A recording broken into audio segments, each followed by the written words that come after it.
Do you want to hear the worst story that I heard? Absolutely. Well, I've heard a lot of terrible stories, but so on the kind of on the how things changed so abruptly on that Friday, June 24th, 2022. Um, so I have a friend who's an OBGYN who's an abortion provider in Ohio. And she at her clinic, she saw a woman who was like 35 or something, and she came in, and this is not how it is currently in Ohio, thanks to the Reproductive Freedom Amendment, but there was still the law in place that you had to see an abortion provider and then wait 24 hours before you could actually like get even like the medication for abortion, because you had to have 24 hours to think about it, which is so ridiculous. But anyway, so she had her first appointment with the abortion provider on Friday morning, the 24th. And when she was there, everybody noticed that she looked really sad. And the staff, before she left, said, "Hey, are you okay? Just make sure you're like safe." Um, and she said, "Well, I just found out that I have stage 3 melanoma.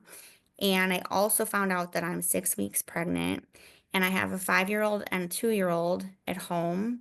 And I don't know if I'm going to make it, but I want to start chemotherapy as soon as possible so that I can be here as long as I can for my kids. But I have to have an abortion first because I can't start chemo."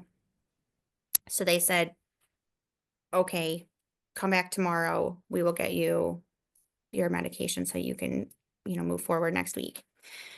Then the Dobbs decision happened that afternoon. So all of a sudden, that fetus had a heartbeat. It had an electrical impulse. So they had to call this woman and say, "I'm sorry, we can no longer help you."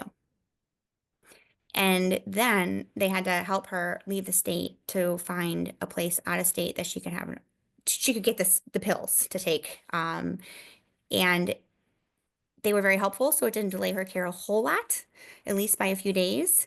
But like, can you imagine the moral injury experienced by that person? And that those kinds of stories happen over and over and over again. And that's where like the people who are making these laws have no idea the details and intricacies of, what situations are impacted by banning care. um, and it's not just these extreme situations that are important. Like every situation is important. Everybody's decision is important, and their access for their own personal needs is important. But some of the things that happened during those weeks were just absolutely appalling. That is that is harrowing to hear. Like that is someone making the decision to prolong her life as much as possible with so much on her plate. That was already difficult